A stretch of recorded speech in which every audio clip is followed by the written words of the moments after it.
ধরু এই গরম মধ্যে কে আইলো দিহি তাড়াতাড়ি দাঁড়া নাইতাছি। আরে পীর সাহেব হুজুর যে গরমে খাবেন গেছেন গা। আসেন আসেন বসেন বসেন। রিফাত যাও পীর সাহেব হুজুরের জন্য পানি নিয়ে আসো। যাও যাও পানি নিয়ে আসো। পীর সাহেব হুজুর বলেন আপনার জন্য আর কি কি খেয়েছেন করতে পারি? আমার জন্য বিরিয়ানি আর পোলাও নিয়ে আসো। আচ্ছা ঠিক আছে বাবা নিয়ে আসতেছি। পীর সাহেব হুজুর এই দেন আপনার পানি। এবার আমার জন্য খাবারের ব্যবস্থা করো। বাবা আজান দিচ্ছে, চলো আমরা আগে নামাজটা পড়ে আসি। শোনো তোমরা গিয়ে নামাজ পড়ে আসো। আমার নামাজ পড়তে হয় না, আমি তো আল্লাহর অলি। আমার নামাজ রুহানি ভাবেই হয়ে যায়।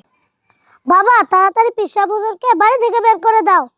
এই তোর কিভাবে সাহস হয় তুই আমার বাবাকে অপমান করস? আমি তো ঠিকই বলেছি, যেখানে আল্লাহর রসুলকেও তো নামাজের জন্য ছাড় দেওয়া হয়নি, যুদ্ধের ময়দানের পর্যন্ত নামাজের জন্য ছাড় দেওয়া হয়নি। তোমার পীর সাহেব কি আল্লাহর রসুলের চাইতেও বড়? হ্যাঁ তাই তো, এটা তো আমি ভেবে দেখিনি। আমার পেটের সমস্যা তো আমি আসি। হ্যাঁ তুই দাঁড়া, তোর পেটের সমস্যা তুই একটা সমস্যা। বন্ধুরা ভিডিওটি ভালো লাগলে শেয়ার করে দিবেন।